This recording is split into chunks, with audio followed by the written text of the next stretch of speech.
we can apply the Bible. You know, when the Bible becomes alive, I like what Brother Theo just did. He made the Bible relevant. Amen. Amen. Even though Jesus was going through pain, he recognized his responsibility to his mother. Let us not get so busy.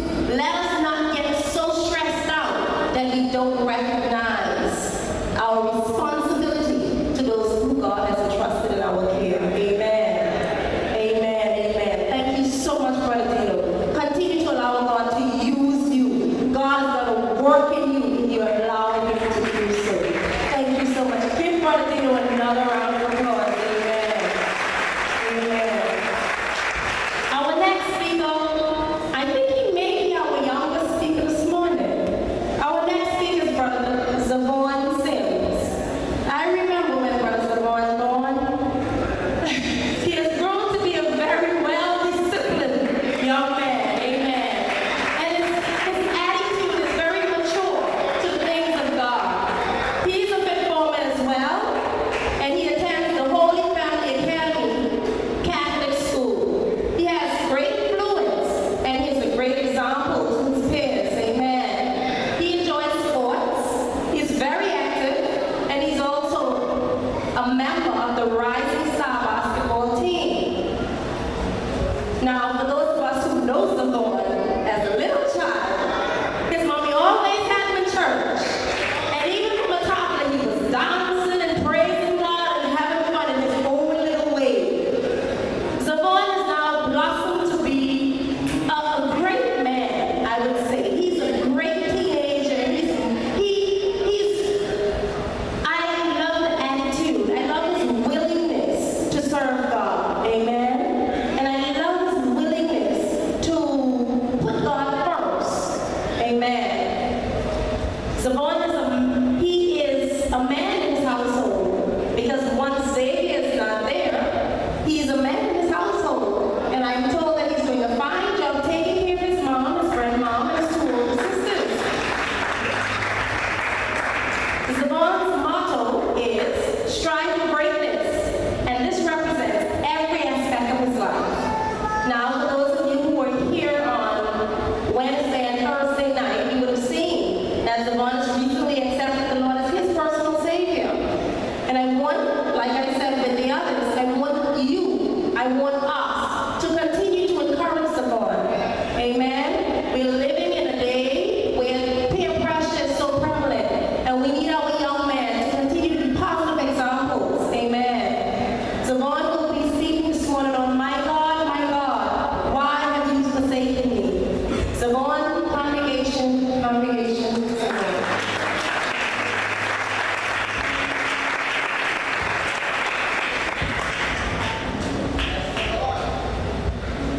Good morning, church.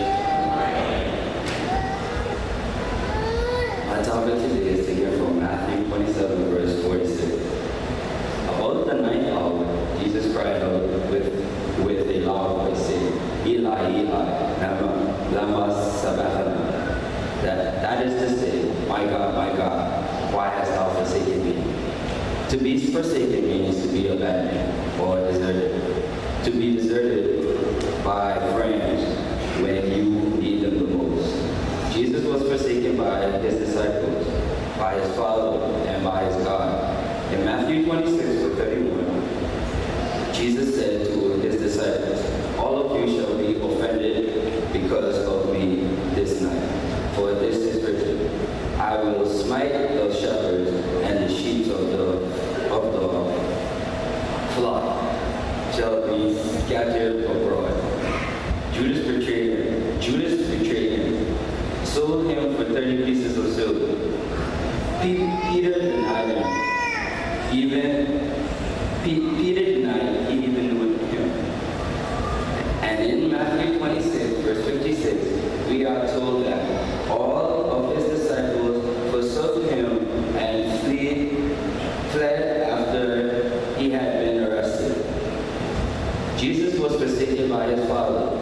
Just before he was arrested by the chief priests, he was praying in the Garden of Gethsemane. And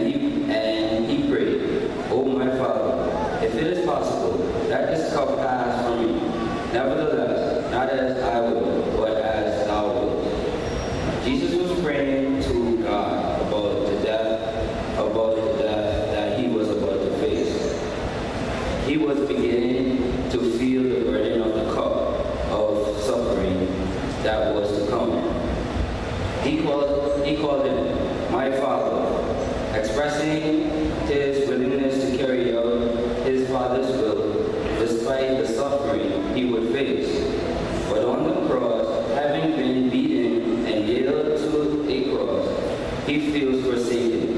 This time he calls his Father his God.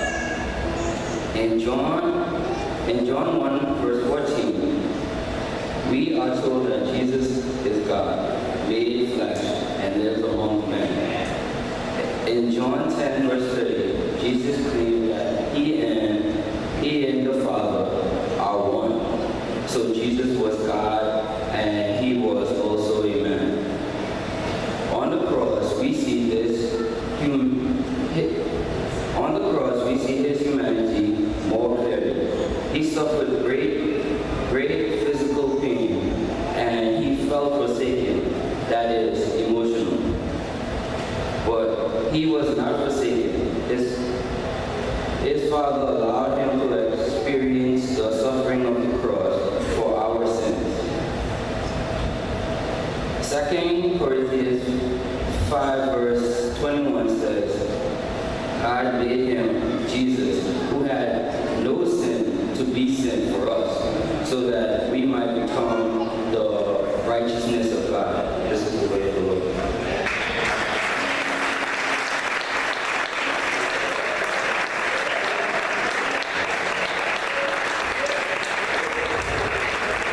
Amen. Let's give one another a round of applause. Amen. Amen. It's such a good thing to be obedient to God. Amen. It's such a good thing to be obedient to God. When I saw the draft program came out, I was wondering when I saw these speakers, I'm like, Lord, you think they're ready? And this morning I stand here and I listen to our young man, and I'm taken aback. Amen. Thank you so much for allowing God to use you. Amen. Hallelujah, Jesus. Our fifth speaker. Amen. Our fifth speaker comes from the Blue Hills congregation. He's a graduate from the H.D. Robinson High School, and thereafter, a college graduate from the University of Technology. He has chosen teaching as a career, and he now teaches at the Cotton Howard High School, the school that I love. Amen. Mark is a talented musician in the Church of God of Prophecy, Blue Hills. He is a husband to his beautiful wife, Lisa, and he's a father to his son, Marcos. He is very instrumental in youth work. Amen. And he's well versed in the Word of God. Brother Mark is passionate about sharing the Word of God and doing a great job in molding the lives of our young people spiritually. Saints of God, please put your hands together and help me welcome Brother Mark Nicholas, who will be speaking from the Gospel of John, chapter 19, verse 28, I thirst.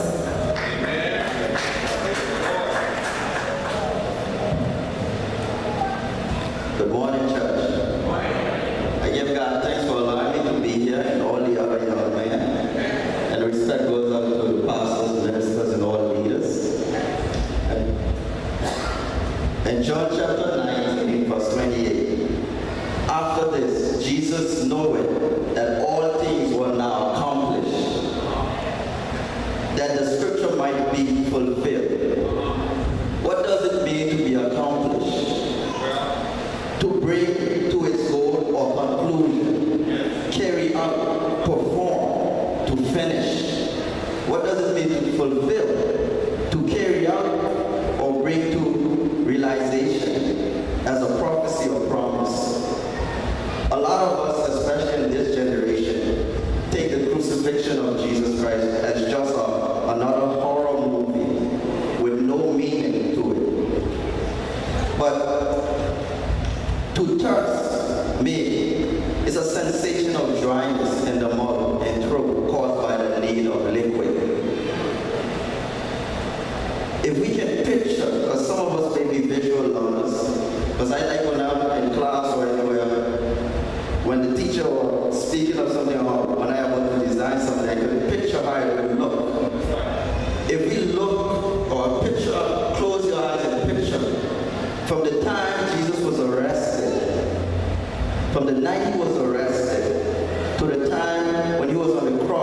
cried, I thirst.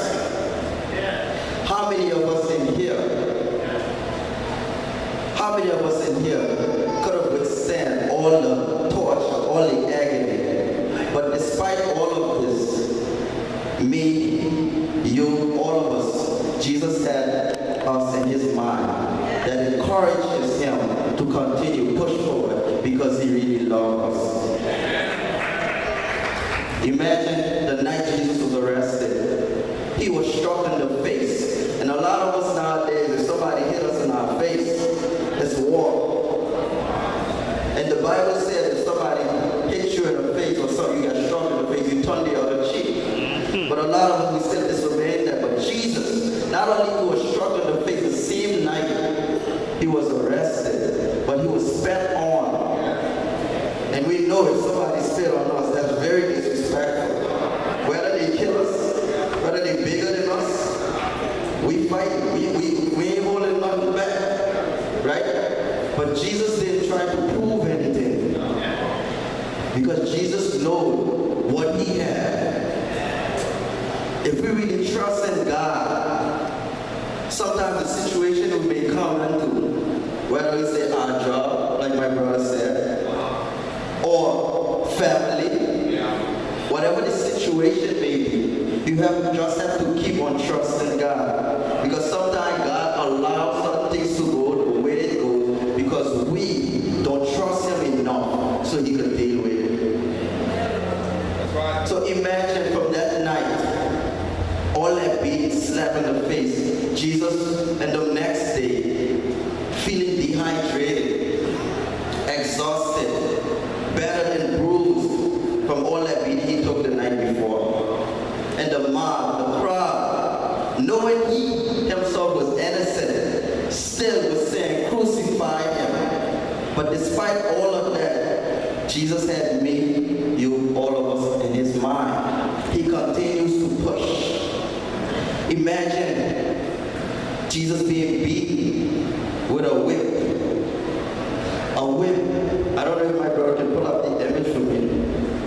A whip.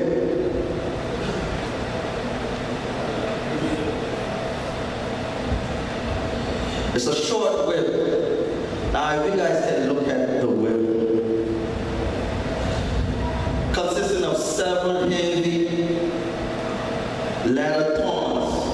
Now, imagine you get hit with one of them. Just one.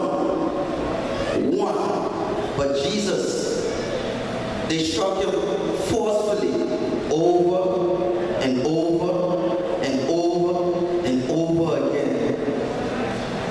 He was bleeding to death, but they take it as a joke. But despite all of that, Jesus had me, you, all of us in his mind. Now if we can picture that, especially the young people, if we can picture it, it's not just a horror movie.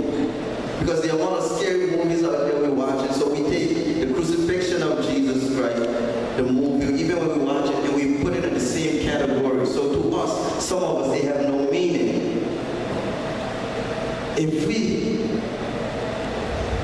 If suppose Jesus decided, I couldn't take it no more, where would you and I be today? Where would we be? Even after being beaten, imagine all the bruises. Now imagine if you, imagine guys, your family, one of your loved ones, you standing and you watching them going through all this pain, torture, but you can't do a thing about it. Imagine that. How would you feel? How would you feel? But Jesus didn't give up. Imagine with all this bruise and cut, he had to pick up a cross, a heavy beam, to carry it across a distance, and still not even a drop of water. Put yourself in the position where Jesus was. Put yourself in a position where you're being tortured. Jesus take the cross. He carried it. Struggled. He fell. He struggled. Even though he had help. But imagine, despite with all that, the sweat, the bruise, the cut, sweat dropping or touching the cut, all the cut. Remember, all these bruises, suppose the sweat just touch the bruises, how painful it's going to be. Plus, you're carrying a cross. Plus, the sun is out, you hot, dehydrated, exhausted. But despite all of that, Jesus said, leave you, all of us, in his mind. And then keep him going. And when he reached finally to be nailed to a cross, if you can picture the size of a nail, square, big nail, as they drive the nail through his bones, the bones. And if you fall out right now, you hit your arm, or you twist your arm, you twist your ankle, you feel the pain. So just imagine and picture the pain Jesus had to go through for me and you. Not only did they drive the nails in his hands, but they put it in his feet. Now he was hanging on the cross. He was hanging. And yes, he said, forgive them, Father, for they know what they have done. Now, one thing came to my mind when I came across forgive them, Father. I said, suppose, I'm just saying, suppose God saw that, oh, my son had enough, and decided to come and rescue Jesus. And Jesus said, no, Lord, forgive them. Forgive them, for they know not what they are doing. Church, Jesus cried out, I thirst. I thirst. Imagine you in a day of work, or you walk from here to the gas station, the 5 gas station. You would buy a bottle of water because of the hot sun. So I imagine Jesus saying, I thirst, knowing that all that was accomplished. And what they did, they gave him vinegar. How many of us are here today still giving Jesus vinegar? How many of us are here today when we see our brothers and sisters on the street, when they ask for $1 or even a bottle of water, but instead you give them vinegar? They say salvation is individual. Church, especially the young people, the younger ones, we need to bring them to reality. We need to bring them to reality so that they know and understand the meaning of the crucifixion of Jesus Christ. And after this, knowing that all things were accomplished, now accomplished, that the scriptures might be fulfilled, Jesus cried, I thirst. Thank you.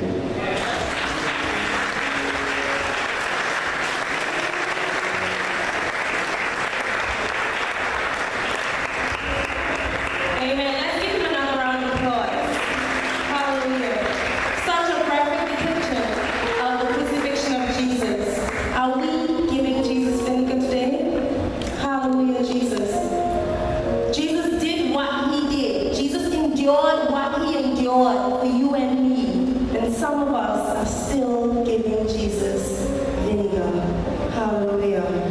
Hallelujah. Give Mark another round of applause. Hallelujah. Amen.